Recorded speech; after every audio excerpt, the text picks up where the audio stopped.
this sarcoplasmic reticulum, guess what is stored? That would be in my mitochondria, which I need for the energy for this muscle to move.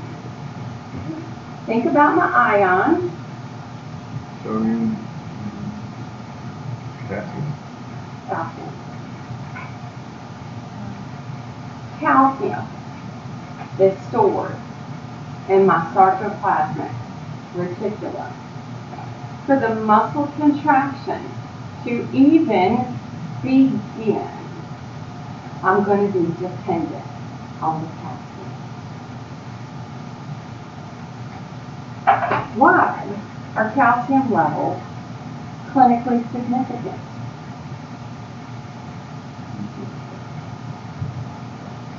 If my calcium is insufficient, my muscle is going to be affected.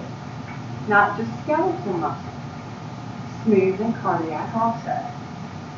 Okay? So I'm very dependent on my calcium in my body. Okay? So, when I look at this structure of a muscle fiber at the point of my actin and my myosin, all right, all of these events that are going to take place, and calcium, okay, because of their structure, they do this.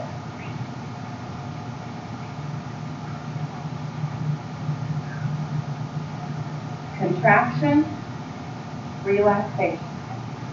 Contraction, relaxation. Everybody follow? How do they do that? Why do they do that? At what point do I need to know this? Why do I need to know this? Why do you need to know this?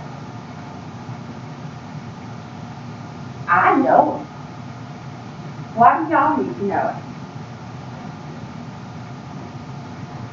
Because you go look at a patient's report, you're going to need to know how to interpret those reports and determine why their physical symptoms are what they are.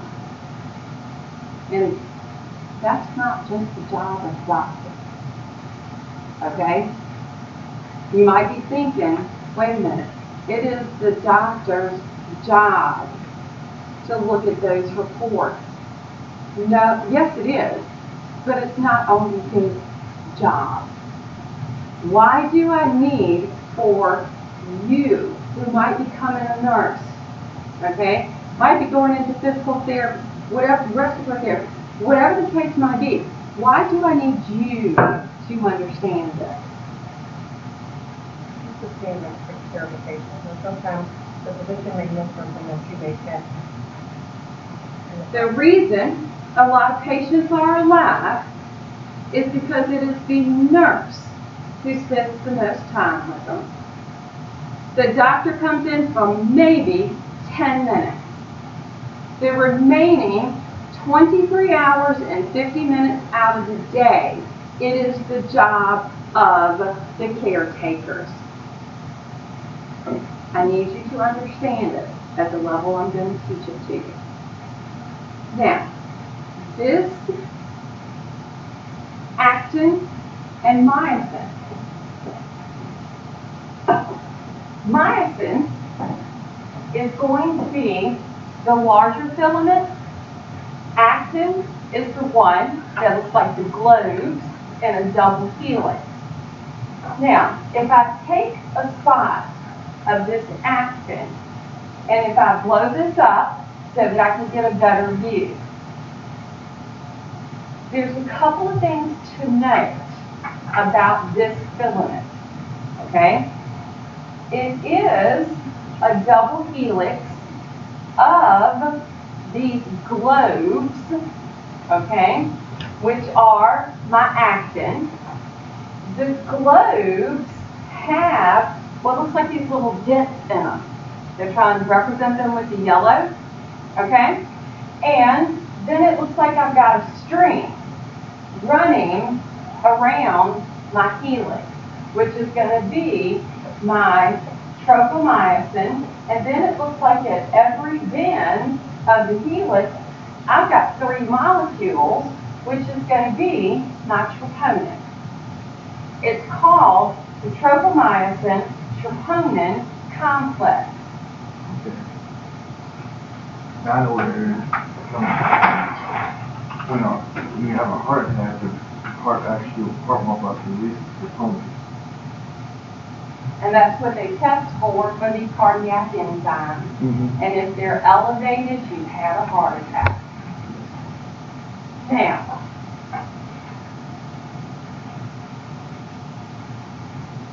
notice that this string, okay, the tropomyosin, the string looks like it's covering my little tips on the glue.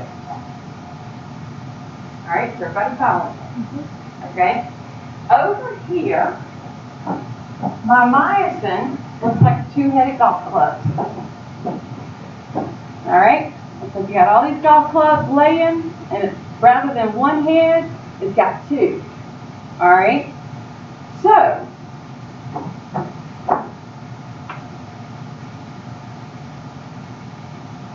what is this going to do? This is kind of like, what? What's going to happen? You're going to wake up in the middle of the night, and you're going to go, I got it. That's what's going to happen. Or you're going to be walking down the street and just, la, la, la, la. Oh, I understand. That's what's going to happen. All right? There's a reason that the string, the tropomyosin, is covering the pits, because what does it look like the 2 golf heads could do to the pits on the globe? Go next. It looks like the head of the myosin could fit into the pit of the actin. And if my structure is one of these big myosin with all these 2-headed golf clubs coming up, okay, with my actin wrapped all the way around them, and if I get the calcium released, and that comes in because I got the neurotransmitter released from the stimulus of the nerve, and it comes down, and these go, oh, okay, time to get to work.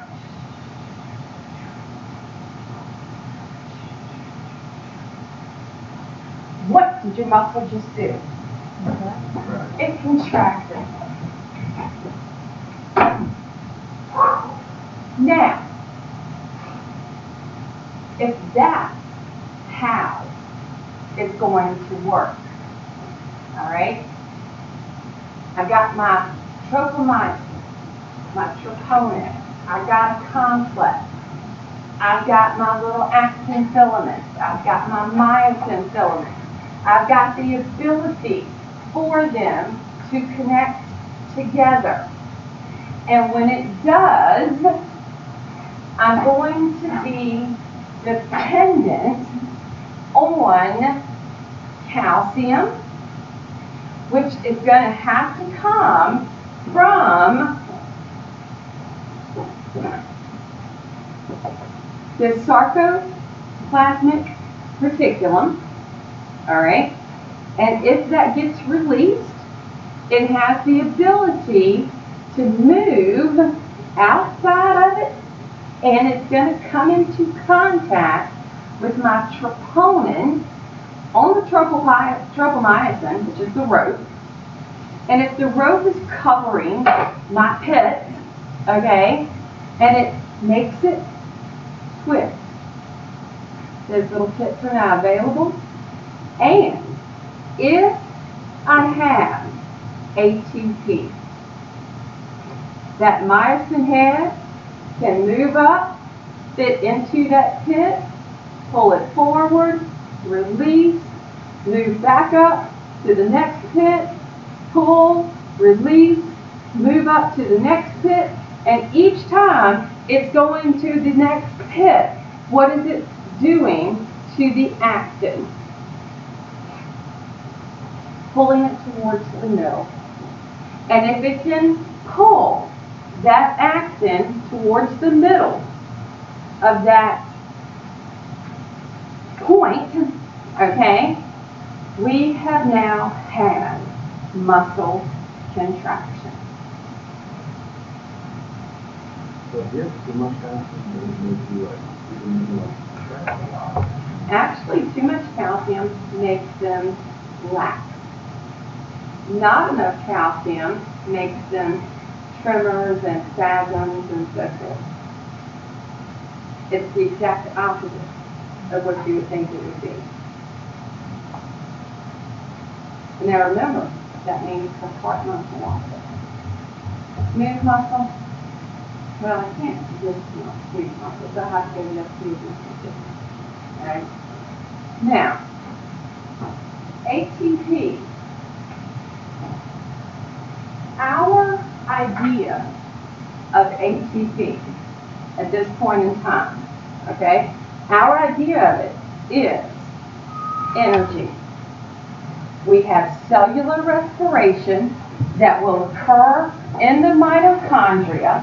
As it occurs in the mitochondria and gets released, something's going to happen. Is that correct? In this case, for the muscle, ATP is needed to make the myosin head release. I know, sounds weird, right? Well, yes. In this situation for muscle contraction, when that myosin head, the tropomyosin, when it moves, the myosin head reaches up, connects to the actin, pulls it forward. In order for that to release, I need ATP to come in and use that energy to make it go back, so that I can start the whole process again, as long as calcium is available. Once the calcium moves back into the sarcoplasmic reticulum and the ATP releases the myosin head, the muscle relaxes. Is that not cool?